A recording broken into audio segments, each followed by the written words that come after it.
Putting Reading First in Maine, Segment 16, Comprehension Instructional Strategies. Because we know that good readers think while they read. Comprehension is one of the 5 essential elements of effective reading instruction and is the final goal of reading. It is a complex cognitive process involving the intentional interaction between reader and text to construct meaning. In this segment, you will see a variety of lessons that demonstrate several comprehension strategies and how to teach these strategies to young children.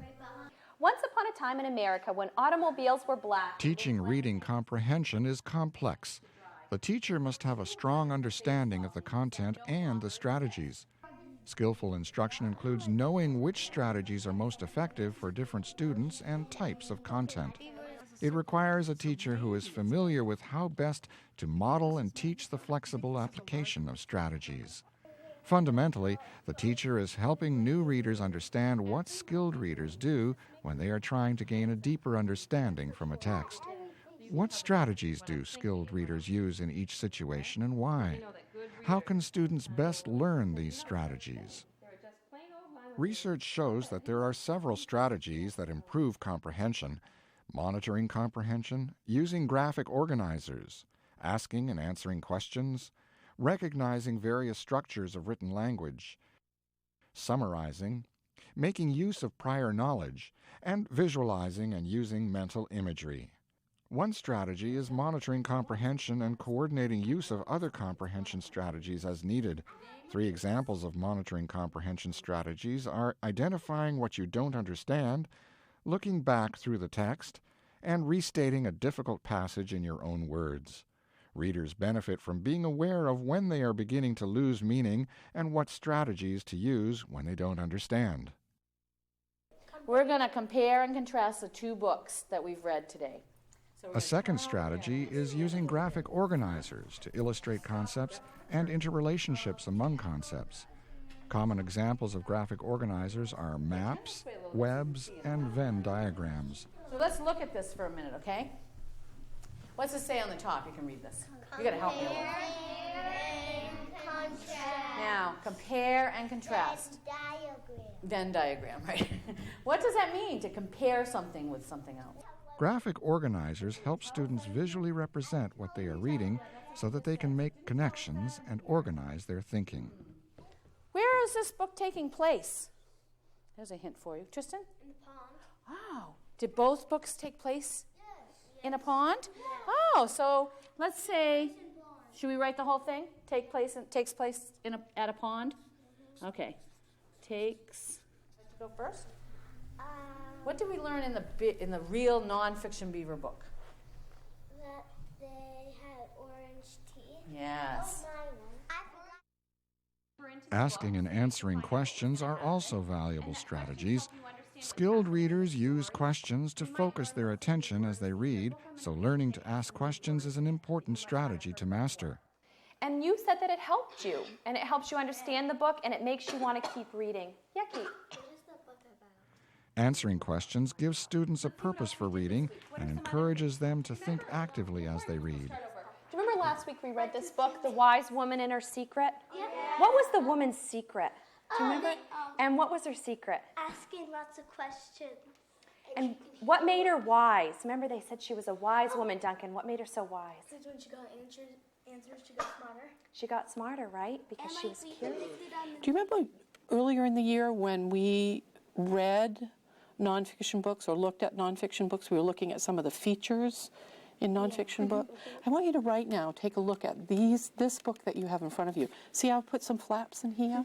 See if you can find some of the features we've talked about earlier. Another strategy is recognizing various structures of written language, including narrative and informational text. For example, when students become familiar with how a nonfiction text is constructed, they can then recognize the structure and features and focus on comprehending the details. But look what every picture has underneath it. It tells you What, Caleb? a caption. It has a caption underneath it. Cole. Mrs. McNutt hangs up her wash. Hangs out her wash. Yes, you're right. And in that story, can you give me a little bit of what happens in the story? A little bit of a retelling? Right. Finally, summarizing is a useful strategy. When students can summarize what they have read, they are identifying the main ideas and putting them in their own words. Looking for somebody to give me a summary of what happened in the story. A couple of sentences that tell me what was the story about. Making use of prior knowledge and visualizing or using mental imagery are additional strategies that help readers make sense of text. What are some things you know about baseball that you think might be in this book? Someone mentioned people being teammates. Jocelyn? Like playing against another team. Okay. In this example, a third-grade teacher activates students' prior knowledge about the book Teammates before she reads it to them. You notice that this player right here is Jackie Robinson and this is Pee Wee Reese. How many of you, raise your hand if you've ever heard of Jackie Robinson? Few of you have. Quinn, do you have any schema? What do you know about him? I read a book about him. In addition, research shows that students can be taught to use comprehension strategies. Explicit instruction is particularly effective. The steps of explicit instruction are direct explanation of how each strategy helps readers better comprehend, modeling and thinking aloud the teacher's own use of strategies, opportunities for guided practice over time, and gradually allowing students to use strategies more independently. In addition to explicit instruction, two other instructional approaches are recommended by the research. Cooperative learning encourages students to work in pairs or in small groups to learn and apply strategies to make sense of text. Another approach is to encourage students to use strategies flexibly and in combination. As you plan your instruction, keep in mind the following ideas. Actively involve your students. Teach your students how, when, and why to use strategies. Provide your students with immediate opportunities to apply the strategy or strategies so that they understand and appreciate its usefulness. Repeat your explanation and model how to use the strategy within the same lesson, and assess how well students use the strategy to understand content. In the following examples, you will watch teachers explicitly teach comprehension strategies. Comprehension instructional strategies include think aloud, interactive read aloud, questioning, inferences, and elements of text. A bad case of stripes. And today when I'm reading it, I'm going to be showing you what I'm thinking inside my head. Okay, so when I read the story, I'll be like this. But when I'm thinking out loud what's going on in my head, I'll lay the book flat like this. A think aloud is an effective instructional technique which makes visible for students the strategies proficient readers use while they are reading and comprehending text. I don't see any reason why we shouldn't go to school tomorrow. Here's some ointment. That should help clear up those stripes in a few days. If it doesn't, you know where to reach me. And off he went. You could wash them. Oh, I'm thinking, Camilla's got to go to school with those stripes. She might be embarrassed. I don't think I'd want to go to school with stripes on. Did you notice how, as I was reading this to you, I was showing you the thinking that was going on in my head? Okay. When you read your stories, you need to be thinking as you're reading, don't you? And why do we need to think when we're reading? Think alouds fulfill the explanation and modeling component of explicit comprehension instruction and should be followed by opportunities of guided practice and independent application. That's right. If we're not thinking while we're reading, are we going to be able to talk about it? No. So today, I showed you the thinking that was going on in my head. And now when you guys have groups or when you're reading on your own, I want you thinking in your heads about what's happening.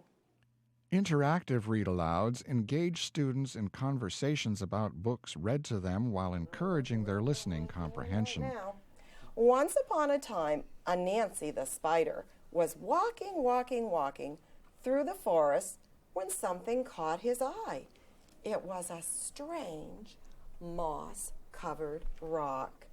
Teachers can spark students' thinking about the book by asking a variety of questions. What's little bush deer going to do, Jillian? What do you think little bush deer will do now? She'll just leave away. She'll just go away? Ryan, what do you think? She'll get When I begin to look at a story like this, I do some thinking. I say to myself, when I read, I want to make sure that how the way I think the story is going is matching up to the words. Because sometimes we can say words that don't match to the story at all, and it can be very, very confusing, right? Yeah. Here's another hint to us as readers. Look at this postman. He looks pretty scared. He's running right away, isn't he? Yeah. And his mouth is wide open. I think you're right. Brianna said that she noticed he is running so fast that the mail is coming out of his mail pouch all over. Interactive read-alouds are appropriate for all grade levels. The complexity of the questions asked during interactive read-alouds depends on the abilities and needs of the students. So what do you think the story is going to be about? Jamie? Generating and answering questions before, during, and after reading are two critical strategies which proficient readers use to make sense of the text they are reading. Madison? How long have they been friends? Okay. In this first lesson, a third grade teacher records questions the students have before she reads a new book. As she reads the book, she invites the students to ask more questions, which she records on sticky notes. They were called the Negro Leagues. Don't know what that is? No. So do you want me to write that as a question? What are the Negro Leagues? I know. Sounds like you're wondering already. After the book has been read, the students contribute more questions. I know you have some great ideas about the book, but who has some questions that they're wondering about?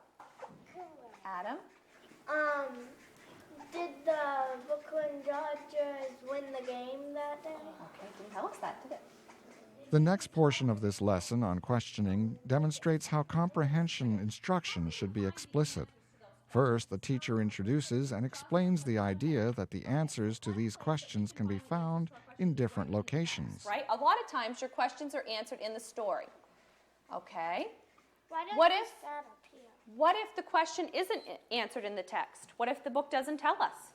Where else can I go? On the computer. Virginia? A different book is like another book that could be like about that kind of. Okay, I'm going to call that an outside source. All right, so let's look at our questions. Let's start with how long have they been friends? Or are they friends? That's a better question. Let's start with are they friends? Was that answered in the text, or do we have to infer the answer to that? Allie? In the text. And what did the text tell you? Second, the teacher engages the students in an opportunity for guided practice of sorting the questions based on where the answer to the question can be found. No, so we had to kind of infer based on those clues Jocelyn was talking about, right? So I would probably put that one. Some of them are tricky, so I'd probably put that one on this side. The next step requires less teacher support and asks the students to revisit questions from a previously read book and sort them with a partner based on where the answers are found. Why do they want to hurt her? Oh. One of the things that good readers do is ask themselves questions before they start. That's when we were talking about the title page. And then they ask themselves questions while they're reading. In this second example on questioning, you'll watch a lesson with third graders on the difference between thick questions and thin questions. Right on the head. A thick question is a question that doesn't have a one-word answer, or really, you might have to look in a few more places before you find the answer to your thick question. But a thin question, the answer is right there in front of you in the text, or it's maybe a one-word answer. After an explicit introduction to thick and thin questions, the students categorize their questions based on this new information. Because it'd probably just be one word. You think there's only one thing that it eats? No. Maybe not. So it might not be thin. Making inferences is another strategy which proficient readers use to comprehend what they read. Making inferences involves readers using clues from the text to make assumptions. Now, what does Magnus do? He's a shepherd boy. He's a shepherd boy. Now, did the author write Magnus is a shepherd? No. So how did you know that? There are key sentences and words in it. Actually, give you hints about who he is and the picture show. Proficient readers also demonstrate the ability to identify the elements of either fiction or nonfiction text. Watch how a kindergarten teacher asks students to identify the elements of a story which was just read to them. I have a question. First of all, where did this story take place? What was the setting? Michaela, what was the setting? Outside. They were deep in the woods, weren't they? Because they went walking, walking, walking. Who did you think the main characters were, Ryan? What is the topic of this page that Selena just read? The whole thing is all about one topic. In addition to being able to identify the elements of fictional literature, students should be taught how to identify the elements of nonfiction text. These third grade students are learning how to identify the topic, details, and main idea. Comprehension is the primary reason for reading. Reading is a complex process, and learning to read occurs over time. Introducing young children to the process of constructing meaning from text early on will help them as they learn all of the skills necessary to become strong readers.